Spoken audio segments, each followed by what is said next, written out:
안녕하세요. 이번에는 정렬 두 번째 시간입니다. 첫 번째 시간에는 도형과 도형끼리의 정렬이었고요. 이번 두 번째 시간에는 도형과 글상자와의 정렬에 대해서 설명드려 볼까 합니다. 먼저 도구상자에서 사각형을 하나 그리고 크기는 제가 임의로 80에 한 50 정도로 해볼게요. 그리고 선의 두께도 지정해 보겠습니다. 창에 메뉴에 획이라는 걸 선택하시고 두께를 지정했습니다.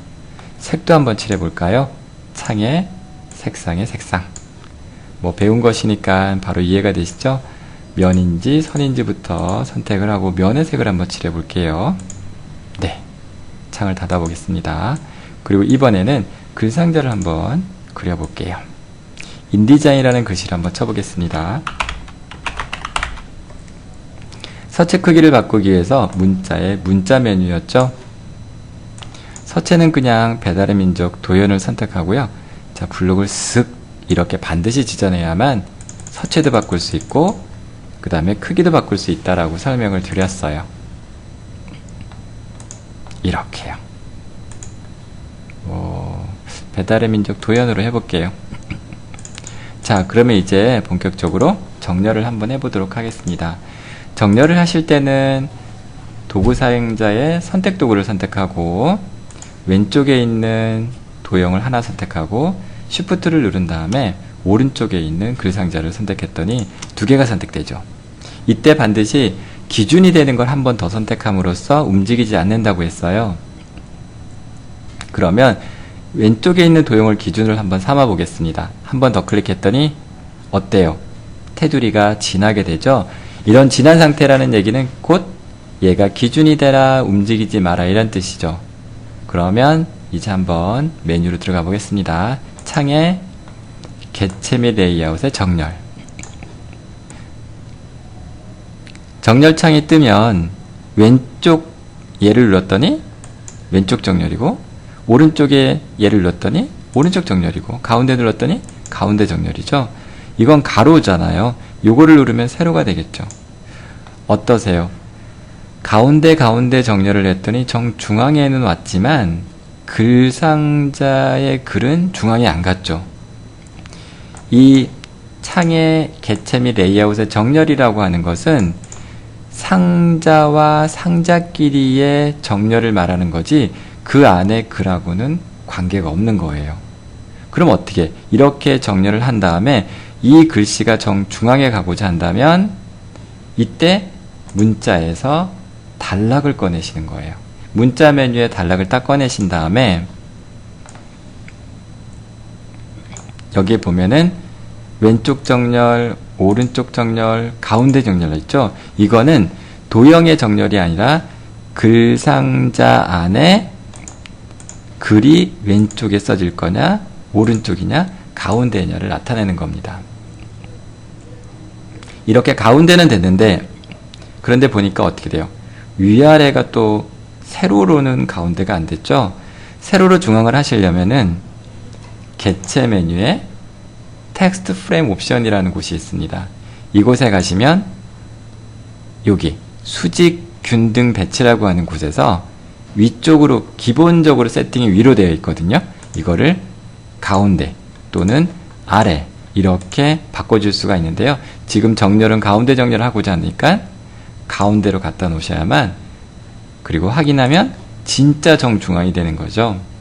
그래서 도형끼리의 정렬은 그냥 정렬로서만 하면은 끝나는데요. 만일 글상자와 도형끼리의 정렬을 하겠다. 그렇게 된다면 반드시 정렬을 하고 그 다음에 단락에서 가운데 정렬을 하고 텍스트 프레임 옵션 개체 메뉴 텍스트 프레임 옵션에서 이것까지 수직 균등 배치해서 가운데까지 해주셔야만 가운데 중앙이 되는 겁니다. 다시 한번 정리를 해보도록 하겠습니다. 도형과 글상자의 정렬은 먼저 1번 Shift 눌러서 두 개를 선택한다. 2번 기준을 한 번 더 클릭한다. 3번 창에서 개체 및 레이아웃의 정렬을 선택하는 게 3번입니다. 그리고 4번은 가운데 가운데를 눌러주는 게 4번입니다. 5번은 글자가 가운데가 안 됐기 때문에 글자를 가운데 하려면 문자 메뉴에 단락을 선택합니다. 그리고 가운데를 눌러주시는 거죠. 그리고 또 세로는 중앙이 안 됐기 때문에 세로를 중앙에 하시려면 개체 메뉴의 텍스트 프레임 옵션에서 수직 균등 배치해서 가운데를 눌러주셔야만 정중앙이 되는 것입니다. 이번 시간에는 도형과 글상자와의 정렬에 대해서 설명드려봤습니다. 그리고 이어지는 쿠키 영상에서는 좀 더 구체적인 설명을 드릴 거니까요. 꼭 확인해 주세요. 감사합니다.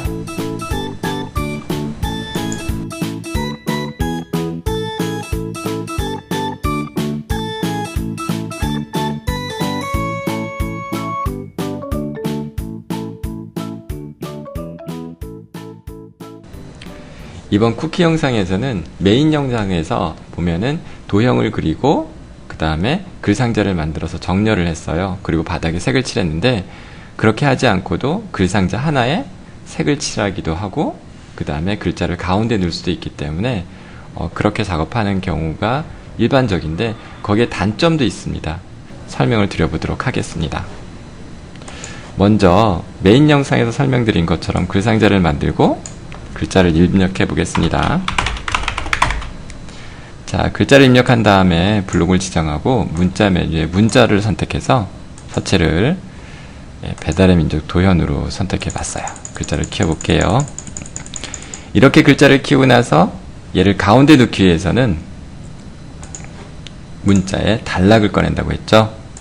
그리고 단락에서 가운데를 넣었더니 글자가 가운데 들어갔습니다. 그러면 이제는 글자를 또 세로로 해야 되잖아요. 세로를 하실 때는 개체 메뉴에 텍스트 프레임 옵션에 들어가셔서 수직 균등 배치해서 가운데를 하면 정중앙에 들어갔습니다. 이때 여기에 색을 칠하실 때는 글상자에도 글씨에도 모두 색을 변경할 수 있거든요. 글상자에 한번 색을 넣어보겠습니다. 창에서 색상에 색상.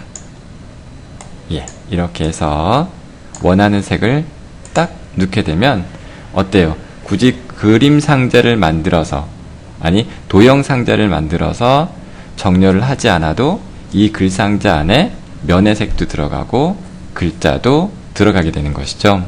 그런데 여기에 단점이 하나가 있습니다. 그냥 일반적으로 이렇게 작업할 때는 크게 문제가 없는데요. 이 작업을 인쇄소로 넘기기 위해서 윤곽선 만들기라는 거를 해서 보내야 될 때가 있어요. 차후에 나중에 더 구체적으로 설명을 드리겠지만 글씨를 그림으로 만드는 과정이거든요.